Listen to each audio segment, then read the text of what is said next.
Espere. Bueno, un saludo muy especial para todos, ahí en sus casitas, en cuarentena. La pastora nos ha puesto una misión que siempre es un reto para nosotros, pero que decidimos aceptar, pues porque de alguna manera Dios tiene que formarnos y tiene que usarnos y es lo que esperamos, eh, poderle servir al Señor. Entonces espero que esta palabra que está siendo trabajada en mí primero y que Dios me la está mostrando a mí para que yo la pueda hacer vida en mi vida, valga la redundancia, pues compartírsela y que pueda ser útil también para ustedes. A la palabra la hemos denominado en búsqueda de su presencia, ¿sí? Porque la primera pregunta que me hice es, ¿y la presencia, por qué hay que buscarla? ¿Por qué no simplemente está ahí? ¿Por qué, o porque en algún momento estuvo y de repente como que se nos pierde, o como que se nos va, o como que se nos es quitada? Entonces era la primera pregunta que yo tenía y que yo le hacía al Señor, ¿qué pasó? Porque en un momento sí sentí tu presencia, porque en algún momento sí lograba esos espacios de intimidad que de repente parecieran esfumarse. Entonces, eh, aquí empezó el Señor a mostrarme qué es su presencia y qué no es su presencia, porque a veces nos confundimos, ¿sí? Entonces, la cita base que vamos a utilizar es Primera de Samuel 4:11, Primera de Samuel 4 del 1 al 11, ¿sí? En esta primera parte. Entonces, voy a leerlo. Primera de Samuel 4 del 1 al 11. Y Samuel habló a todo Israel, porque aquel tiempo salió Israel a encontrar en batalla a los filisteos y acampó junto a Ben-Ezer, y los filisteos acamparon en Afec. Y los filisteos presentaron la batalla a Israel, y trabándose el combate, Israel fue vencido delante de los filisteos, los cuales hirieron en batalla en el campo como a 4,000 hombres. Cuando volvió el hombre al campamento, cuando volvió el pueblo al campamento, los ancianos de Israel dijeron, ¿por qué nos ha herido hoy Jehová delante de los filisteos? Traigamos a nosotros de Silo el arca del pacto de Jehová, para que viniendo entre nosotros nos salve de la mano de nuestros enemigos. Y envió el pueblo a Silo, y trajeron de allá el arca del pacto de Jehová de los ejércitos, que moraba entre los querubines, y los dos hijos de Eli, Ofni y Finees, estaban allí con el arca del pacto de Dios. Aconteció que cuando el arca del pacto de Jehová llegó al campamento, todo Israel gritó con tan gran júbilo que la tierra tembló. Entonces, aquí empezamos a ver en la primera parte de esta charla, vamos a ver qué es y qué no es, o qué Dios me mostraba que es y qué no es la presencia de Dios. Entonces, primero, es un espacio de comunicación para conocer su voluntad, ¿sí? Y vamos a ver en qué se relaciona con esta palabra. Los ancianos oraron, ahí decía que los ancianos se preguntaron, pero ¿qué pasó que Jehová no nos permitió ganar esta batalla? Entonces yo me imagino que los ancianos habían hecho lo propio, habían orado, habían hecho los sacrificios o los rituales acostumbrados para que Dios respaldara esa batalla. Y el resultado es que perdieron. Entonces ellos se preguntaban, pero si fuimos a la presencia de Dios, pero si lo buscamos, hicimos lo que siempre hacemos, ¿por qué entonces Dios esta vez, por qué no lo hallamos? ¿Por qué no salió a favor esta guerra y por qué no estuvo con nosotros? ¿Qué fue lo que pasó? ¿Sí? Entonces ahí es donde dicen, no, tal vez entonces es que nos falta mandar a traer el arca, entonces tráiganla y entramos en su presencia para que la próxima batalla entonces sí la ganemos. Y traen el arca de Dios y hay un gran júbilo en ese momento, es decir, la presencia de Dios se sintió y el pueblo sintió la presencia y tuvo un gran gozo. La presencia de Dios es un espacio de comunicación para conocer su voluntad. ¿Dónde estuvo la falla? Ya vamos a ver. No es un momento para sensaciones, ¿sí? Es un espacio para conocer su voluntad, no un momento para sentir cosas, ¿sí? Entonces ellos trajeron el arca y ellos pensaron que el arca ya iba a ser una garantía ¿sí? Para que su voluntad se hiciera, la voluntad del pueblo, para ganar la batalla. Hubo júbilo, claro, porque la presencia de Dios estaba ahí. Pero lo que tenemos que tener claro es que la presencia de Dios es un momento de comunicación donde nosotros entramos no a que Dios haga nuestra voluntad, sino a conocer cuál es la voluntad de Dios. Cuando nosotros entramos allí, nos sentimos amados, nos sentimos, tenemos emociones físicas porque nuestro cuerpo reacciona a la presencia de Dios y esas emociones que nos pueden generar como seres humanos sensaciones que todos humanamente queremos sentir, pueden confundirse y pueden generar, pueden estarnos confundiendo en a qué llegamos nosotros a la presencia de Dios. No llegamos a sentir cosas humanas en nuestro cuerpo, llegamos a comunicarnos con Él y a conocer su voluntad. ¿Listo? Ahora vamos a ver del 6 al 10. Ahí leímos hasta el 5, ahora vamos a leer del 6 al 10. Cuando los filisteos oyeron la voz de júbilo, dijeron: ¿qué voz de gran júbilo es esta en el campamento de los hebreos? Y supieron que el arca de Jehová había sido traída al campamento, y los filisteos tuvieron miedo porque decían: ha venido Dios al campamento, y dijeron: ay de nosotros, pues antes de ahora no fue así. Y nosotros, ¿quién nos librará de la mano de estos dioses poderosos? Estos son los dioses que hicieron Egipto que hirieron Egipto con toda plaga en el desierto. Esforzaos, oh filisteos, y sed hombres, para que no sirváis a los hebreos como ellos os han servido a vosotros. Sed hombres y pelead. Pelearon pues los filisteos, e Israel fue vencido, y huyeron cada cual a sus tiendas, y fue hecha muy grande mortandad, pues cayeron de Israel 30,000 hombres de a pie. Y el arca de Dios fue tomada, y muertos los dos hijos, Elí, Ofni y Finees. Entonces aquí va el segundo punto. El arca, la presencia de Dios, es un arma de guerra, pero no es una póliza de seguro para que se haga nuestra voluntad, ¿sí? Entonces, cuando nosotros llegamos al arca de Dios, encontramos su presencia, sentimos las sensaciones humanas, porque nuestro cuerpo, como lo habíamos dicho, reacciona, pero eso no quiere decir que por ese momento de amor, por ese momento de placer que yo viví en la presencia del Señor, entonces Él vaya a ser mi voluntad, porque es un espacio para yo escuchar su voluntad. Y no es una póliza de seguro para mi voluntad, ¿sí? Entonces, encontrar la presencia no significa que todo lo que le fuimos a llevar allá y a pedir, eso va a suceder, porque su voluntad está por encima de todo, ¿sí? Entonces debemos entender que la presencia de Dios es su voluntad y es un arma de guerra, ¿sí? Es un espacio para escuchar su voluntad y es un arma de guerra. ¿Por qué? Porque el enemigo sabe el poder que hay cuando un creyente entra en la presencia de Dios. Y cuando él se da cuenta de eso, se arma de una artillería mayor que cuando nos ve despistados, que cuando nos ve distraídos en otras cosas. Cuando ve que entramos a la presencia de Dios, él se arma de una artillería mayor. Pero él no sabe qué está pasando allá. Él escucha el estruendo, pero él no sabe en realidad mi comunicación íntima con el Señor hasta dónde va, ¿sí? Entonces, él se arma de una artillería mayor para volverme a distraer, para volverme a sacar, para robarme el arca, ¿sí? Entonces, aquí es donde nos llega el tercer qué es y qué no es. Es un tesoro lujoso y valioso que tiene que ser guardado con rigor, sin bajar la guardia, porque es muy acechado. Entonces, cuando el enemigo, como lo decíamos, se da cuenta que hemos entrado a la presencia de Dios, él lo único que quiere es crear estrategias para quitarnos el arca, para sacarnos de la presencia de Dios nuevamente, ¿sí? ¿Qué no es? No es una herramienta que vamos a usar cada que la necesitemos, cuando tengamos una necesidad emocional o física, cuando nos acordamos que ahí está y que podemos irlo a buscar.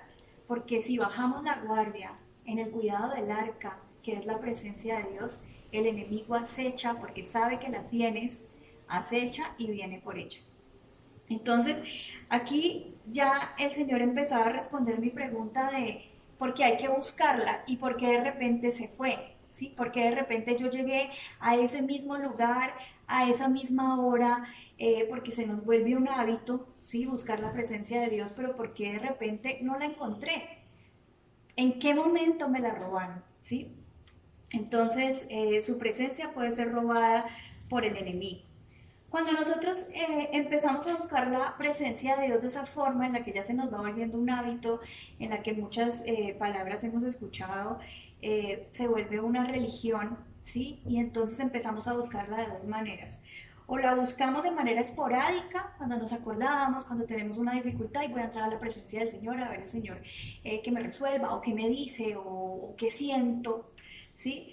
O cuando se nos vuelve un costumbrismo, un hábito, entonces todos los días yo entro ahí porque ya me acostumbré, se volvió parte de mi rutina, de mi vida cristiana, entonces yo entro a la presencia, sí, a lo que yo considero que es la presencia de Dios, y empiezo a dar un libreto. Me doy cuenta que se me está volviendo un costumbrismo porque la oración es muy parecida siempre y se me va volviendo un libreto esta repetición de la forma en la que yo oro y en la que yo busco la presencia de Dios. Entonces yo me preguntaba en este tiempo de quietud, donde el Señor nos puso en stand-by y no nos quedó más que sentarnos, y yo me he sentido como sentada viendo pasar a Clarena, la que se mueve y la que no para, la que trabaja, la que está 12 horas en funciones del trabajo, porque uno sale a las 7 de la mañana y vuelve a las 7 de la noche y eso es 12 horas en función del trabajo, la que además tiene la casa, la que además hace ciertas actividades y no para. Entonces ahora se tuvo que sentar a ver desde una vitrina su vida, ¿no?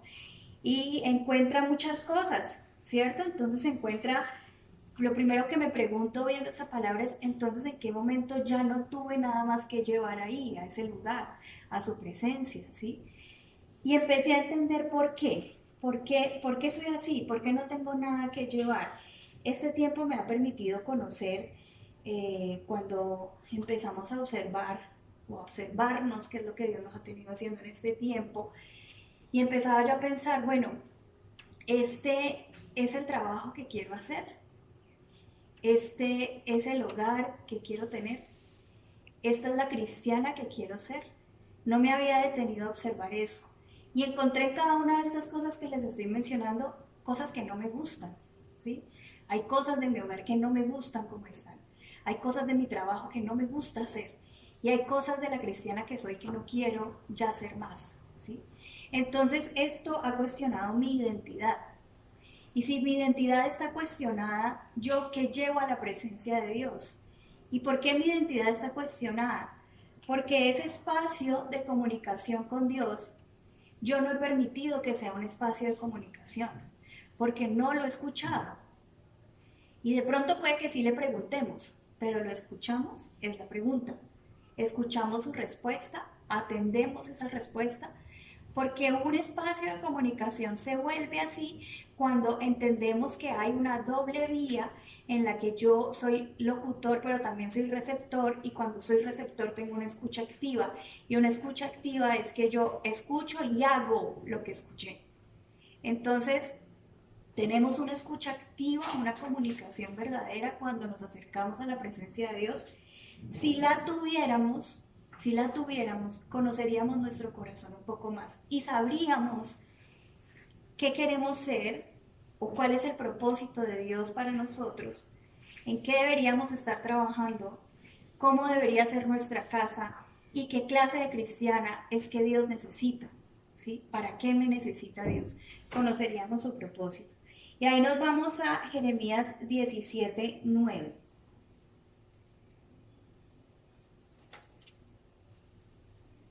Jeremías 17:9 dice: engañoso es el corazón del hombre más que todas las cosas y perverso. ¿Quién lo conocerá? Yo, Jehová, que escudriña la mente, que prueba el corazón, para dar a cada uno según su camino y según el fruto de sus obras. Entonces, el camino nuestro lo tiene trazado Dios y el corazón nuestro solamente Dios lo conoce. Pero resulta que la vida que trazamos nosotros, la profesión que trazamos, el ejercicio que ejecutamos todos los días, la familia que forjamos y el cristiano que somos, lo creamos nosotros. Desde nuestro corazón, lo que conocemos de nosotros. Y lo que conocemos de nosotros, si no hemos escuchado a Dios, es un engaño. Y sobre ese engaño es que nosotros hemos gestionado toda nuestra vida. Entonces, si no conocemos quiénes somos porque no hemos escuchado a Dios en ese espacio de intimidad para conocer su voluntad, pues no tenemos la identidad clara y por lo tanto no tenemos nada que llevar ahí, a ese lugar de su presencia, a esa intimidad con Dios. Y por eso en un momento se nos pierde, ¿sí? Porque empezamos a darle la connotación que no es a ese lugar. Entonces puede ser porque no le hemos preguntado a Dios o porque no hemos escuchado su respuesta. ¿Y por qué pasa eso? Porque no, porque actuamos así cuando sabemos. Yo sé que mucho de lo que estamos hablando en este momento no es nuevo para ninguno de nosotros. Nosotros sabemos que debemos escuchar a Dios y sabemos que debemos andar en su voluntad, pero ¿por qué no lo hacemos? Porque somos autosuficientes, ¿sí? Porque creemos que nosotros mismos podemos resolver las cosas. Y ahí está Juan 15:5, que Juan 15:5, pues ya todos también lo conocemos, que habla de que Él es la vid y nosotros los pámpanos y que apartados de Él, pues nada podemos hacer, ¿cierto? Entonces, digamos que si nosotros no estamos prendidos de la vid, no estamos escuchando su palabra y nos apartamos, pues claramente no vamos a poder hacer nada, como él lo dice ahí, apartados de mí, absolutamente nada podéis hacer. Dice exactamente así: yo soy la vid, vosotros los pámpanos, el que permanece en mí y yo en él, este lleva mucho fruto, porque separados de mí, nada podéis hacer. Esto también ya lo conocemos y lo hemos escuchado, pero es importante que entendamos que no podemos hacer nada, pues sencillamente porque no tenemos clara nuestra identidad y nuestro propósito, y si no entendemos eso, pues ¿qué vamos a poder hacer? Va a llegar un momento, por eso llega un momento en el que muchas personas logran lo que pensaron, los sueños que tenían o lo que creían que querían ser, y cuando llegan ahí, el vacío sigue.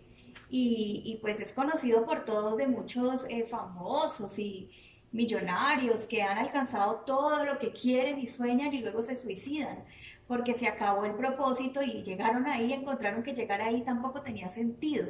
Y no tiene sentido pues porque no escucharon nunca cuál era el propósito de Dios para que fueron creados, ¿sí? Y Dios sabe para qué creó a cada uno, cuál es el propósito de cada uno y qué deberíamos estar haciendo cada uno de nosotros. Eso lo sabe Él, eso no lo sabemos nosotros.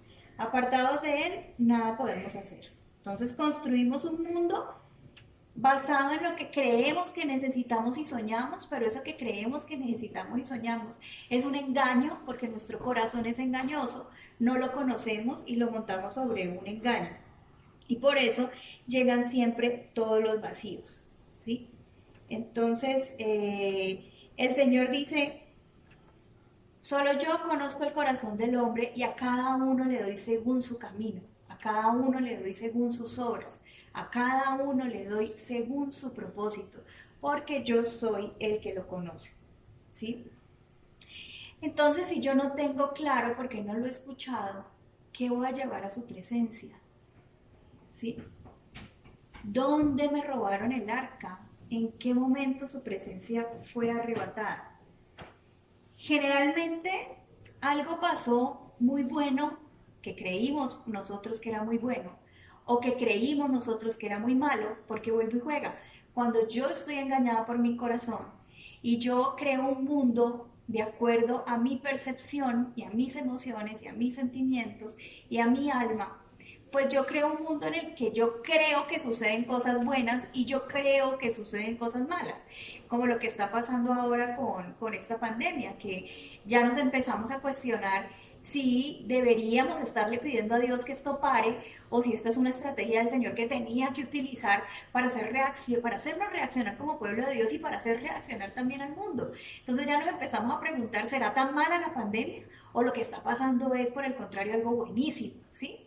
Entonces nosotros construimos alrededor de lo que creemos, por este corazón que nos engaña, lo que es bueno y lo que es malo. ¿Sí? Pero a veces lo que creemos malo para Dios es bueno y lo que creemos bueno para Dios es malo, ¿sí? Entonces, ¿qué pasó tan bueno para mí? ¿O qué pasó tan malo para mí que me distrajo de tal manera que el enemigo vino y se llevó el arca y me robó la presencia de Dios? ¿En dónde está?